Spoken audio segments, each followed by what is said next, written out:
z'omwezi 12 May lwakubiri olujja mwenga ofisi ya national chairman mwetesetese mutya omukolo ogenda kubeera gutya biki bye tulina okusuubira kolo olunaku ffe twesesese ekiseera tuli mu kukunga abantu bonna bannayuganda abazzukulu ba baby ba sweetheart ba darling bisekise byaffe bannange aba university bonna abamakolero twabakoola era tukyabakoola ffenna tubeere wali nga abajulizi okulaba nti president waffe his excellency Kaguta Museven ajja alayire ate amala okulayira tumubanje kubanga kino ekisanja ffe twakituuma tukubanja kubanga indeed tumubanja walingawo obuzigiriro awo ebiseera ebyo nga tugamba jjajjaffe tukyakubanja tugenda tweka nga tuli bamulekwa ensi netuvumira ku lwekyo naye mukama n'asaasira kati ffe tuli mukunga oba tuliwa yes waliwo national organizing committee egezezzaako okuteekateeka ensonga eno era ba stakeholders bonna nabalabye badde mbalaba Haji Kakande obadde okubiriza bulungi olukiiko Ministry ya Presidency nga bakubiriza bulungi enteekateeka eno ffenna ku luno mwatulese on board era mukama abasaasire era ffenna tusaasire nti olunaku olutuyambe lutuuke nga tuli balamu okulaba nti nno mu byafaayo kiri ku record kubanga kibadde kirudde ekyokulabirawo nga ndi mu ofiisi eno nga nakuuma akalulu ne bannange nga bwe twakakuuma nti twasobola okubeera ne 72%. Eyo milestone oba bagamba Namyalo talina kyakoze talina kyasobola nze sivuganya na muntu gweleeta ebibyo nange ebyange mbikoze. Ambo yali ekyankwanza President Yoweri Museveni mu kokasi ya NRM yakona ku nsonga ye-11 ey'obuli bw'enguzi ate nawe tubadde twogerako emabega wali ogambye waliwo ba Mafia n'abali yake mu gavumenti ya NRM. Yes. Wandyagadde biki ku luno President Museveni mu nnaku 10 ezisooka asimbeko essira? Mu nnaku 10 ezisooka twandibagadde President Museveni kubanga togenda kugamba nti nno agenda kikolerawo omulundi gumu naye President ku luno tukozeseko eriiso ejjogi nga tutunuulira mu sectors ez'enjawulo ministries ez'enjawulo nti tuleme kubeeramu n'abaana n'ebyana n'abaana n'obwana n'agaana. Ku luno tubalansinge tigundi waaba atutte ez'amabaati n'abaamugoberera bagendereko so omu yekayeka yaaba atwalibwa ekyo kiraga obusosoze ng'ate already kiri evidence nti waliwo abalala abaatwala. Oli waaba alina kyakoze nti sente zibulankanye wano wabeerewo enkwasaganya ey'omuggundu nga amazima gaveeyo abantu bafune okukkiriza bafune trust baddemu okukkiririza mu gavumenti kubanga kati abantu bakyakiririza mu gavumenti tebakyakiririza mu system kubanga baba manya nti saagala Namyalo bajjamu kuba nnyo naye ng'ate tulina abali mu maofiisi nga balina budget za buwumbi 6 plus nga bazimbye amahoteeri bazimbe biki oba okitegeera naye neogamba Namyalo aguze wano akamotoka yakafunya atya oba okitegeera tubeere tubalansinge tuba tulwanyisa obuli bw'enguzi waleme kubeerawo abaana n'obwana ate era tutunuulire ono afuna budget yenkanawa okitegeera accountability matters waliwo abantu abafuna mu buli kota nga bafuna obuwumbi obuwera ne10 kati obuwumbi 10 obwo nga tebakukolangako wadde accountability naye ng'ensi tebwogerako so ezo sente tufuba okulaba nti oluguudo balugize enguudo bazibba okimanyi nti enguudo bazibba wano mu kubala era buli woolaba hamps ennyingi omanya olwo baalubba bye mbagamba mbimanyi olubalira mugundi centimeters mwe bazibalira kati ye abala nti kati wano ngenda kuteekawo material mutono kubanga awo eteekawo hampu eyo egenda coveringa material omungi gwe mbadde ngenda okukola ki okuteekawo ku gundi ku narrow move kati watutunuulira amadagala ddala tegaliyo mu malwaliro galiwa ngate gavumenti etadde ssente mu balagala kati senga we tunaatuuka ku ebyo president ng'avuddeyo ku ekyo nga ddala temuli kwekubirira awo tujja kulwanyisa enguzi naye mubaamu nti kati bano baana baagundi sema bano baagundi then awo tujja kuba tetulina kye tukoze. Bwenga atuuka mu bantu bibonerezo ki bino ebikakali biwandiyagadde Pulezidenti Museveni ku luno nga bw'oyagala alwanyise enguzi nga ofiisi ya National Chairman byeyandibadde asimbako essira omuntu yayagala okumanya? Nge sisalawo bibonerezo kuba siri Katonda. Katonda yasalawo ebibonerezo byanawo omuntu kubanga kyovula bane ba MP we baba basalawo ebintu byabwe basalira omuntu ekibonerezo ng'ate naye nkya kijja mukwata. Kati nze ebyekibonerezo sibiyingiriramu kubanga simanyi. Kale tugende ku eno enteekateeka y'abanaku twegatte ekuyambye etya era eki kyegasse ku NRM? Ey'abanaku twegatte kale kyensinga okulaba ekisooka etunze nnyo mu bantu abawansi. Kati ogenda n'owoyita watolina ku street osobola kuyita nga tewali atakumanyi. Ate abantu eyambye abantu nti n'omuntu kuba waliwo abantu abateetaaga mitwalo 10 ng'oli ayagala capital wa mitwalo egi tubalina abayitaaga mitwalo 2. Nze waliwo abantu nasenga nze mpa emitwalo 2 nze mpa 3. Waliwo omukyalo be nasinka naye bakaliwa katanga kawa nanga nze capital wange wa mutwalo.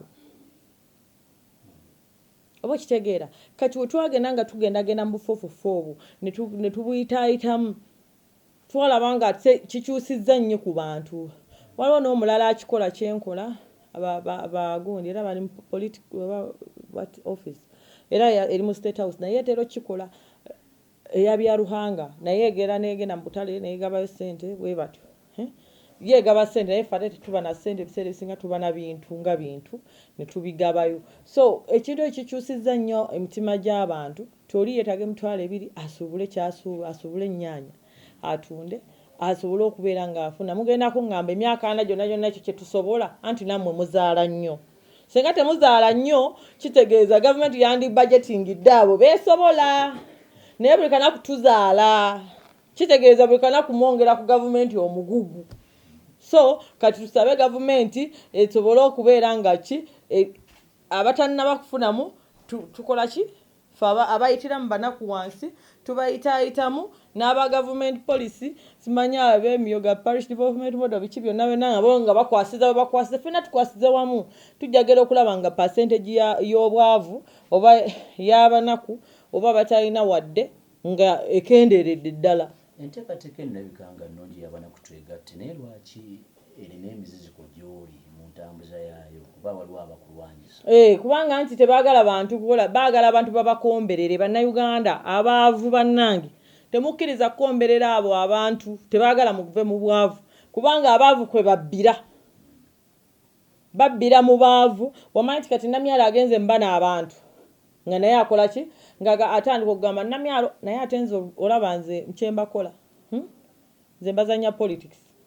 Nze lwe naagenda mu baavu bange mu abanaku twegatte sisaba 10 wa muzeeyi mbinoonya mu bantu bange.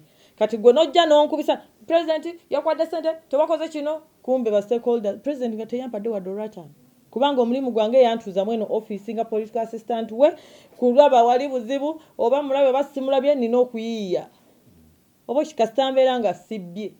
Yagamba ba NRM bagiformulatingawo si kusabiriza kokka wabula n'abantu bayingize mu NRM. Tulina abantu abali willingly abayingiza mu NRM nga ye ayinza okulaba kyokola n'ayagala ateekeko omukono. So balaba nti bagenda okulaba nti percentage y'abantu abaagala obatuukire nga ekoze ki ng'eri waggulu. Kati awo ne batandika okwagala okukikubamu ebituli bakikabingemu kuba baba bamanyi President yakola ki yakiteekamu ssente. Abantu befuula nti ovuganya nti nawe Namyalo byeyagaba naffe tusobola obigaba. Nze siri mu bwongo obwo. Wemba ntaddewo ekintu kyange nga kigenda kukola nga naawe onkoppako kitegeeza mba mugezi nga naawe olyongerako ng'oteeka mu bantu. Naye ate si kirungi kuvumiririra oba kuba Namyalo kubanga agabye ebintu bino gw'ogenda weesigabye ogabewo n'abo bafunemu n'omulala bw'atyo n'omulala bw'atyo n'omulala bw'atyo. Kitegeeza tugenda kwesanga nga tukendezezza abaavu. Ajja tweyanziza nnyo ekisembereyo ddala tukute. Tulaba nti office ya National Chairman yakoze ebintu bingi naye Kampala akyagaanye ku saidi ya NRM. Office ya Kampala nze sigirimu nze office eno tugezezzaako okukola Kampala naye Kampala erimu entalo ey'abaagala okugioninga abeefuula nti bannannyini abaagala okugyefuula nti nno bagamba pulezidenti nti be bagisobola kyekigiremesezza. Nze nazaalibwa mu ttawuni mu Kampala mu makkati nga ndaba bizimbe ddoboozi nasooka kuwulira lya mmotoka siringa mmwe abe bazaalira eri ne muwulira enkoko nga zikookolima nasooka kuwulira ddoboozi lya mmotoka. Nazaalibwa mu makkati mu Kampala n'ensomera mu Kampala mu makkati so Kampala ngimanyi kuba nagizaalibwamu n'enjikuliramu yes wadde nafulumawo n'embeerako ewalala naye nga buli street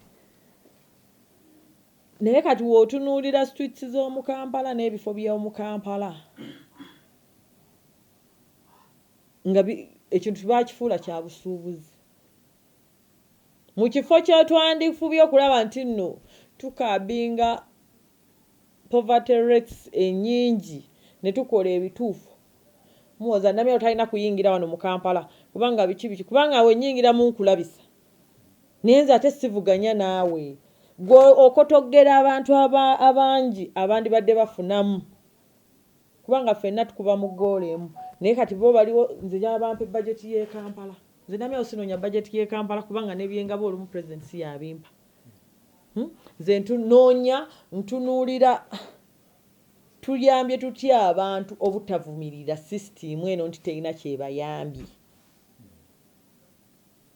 Kati wetunaafuna ekyo ffenna mu bwongo nga tuvaamu mu ebyokuvuganya tulete lwaki Namyalo agenze wano simala lwaki ani yalina okukola wano nti bakuwadde kino naawe oyingiddeyo bakugambye ogende mu bageto olwawo n'olaba ab'amagye ab'amasasi nga bajja bagamba Namyalo ayingidde wano. Geto si ya muntu geto si ya kati waliwo abakkiririza mu ghetto structure n'obeerawo n'abatakkiririza mu ghetto structure nga tebaliimu. You can't enforce something on people.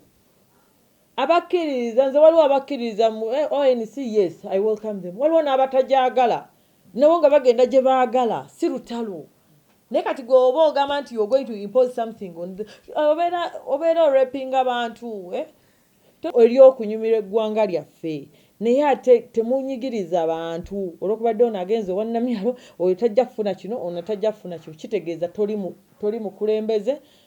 Ekigendererwa kyo si kyakujja bantu kutaasa bantu kwekulaakulanya oba nabbajja mu bwavu.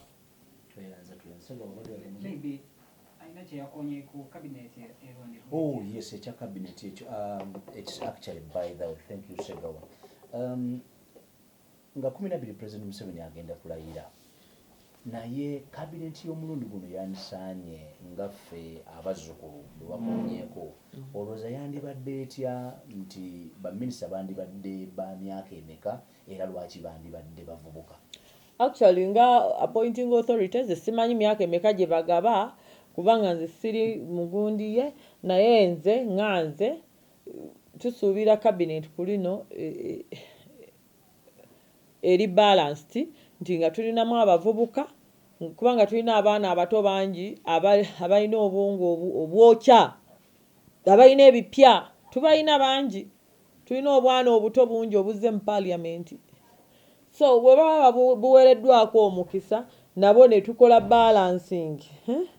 Abakyala abakulu manyi n'abaami abakulu mugenda kunyiigira mutandika okunkuba nti mbalwana sina gwe nnwana naye we need a balanced cabinet. Wetubalansinga cabinet eyo nebeera nga eri Kasavu Kanyama awo tusuubira nti service delivery obwongo obupya buba buyingiddemu service delivery ejja kwanguwa ne ba PS zibanguyibwe ti abamu bali nti okujjako nti nno abamu bamanyi nti no balina monopoly ey'okubeera nti it's entitlement I have to be in this ministry. That's wrong. Tewali gwe bazaala nti agenda kusula mu nnyonyi paka ennyonyi etuuka n'eggwamu amafuta ng'erina okukka wansi so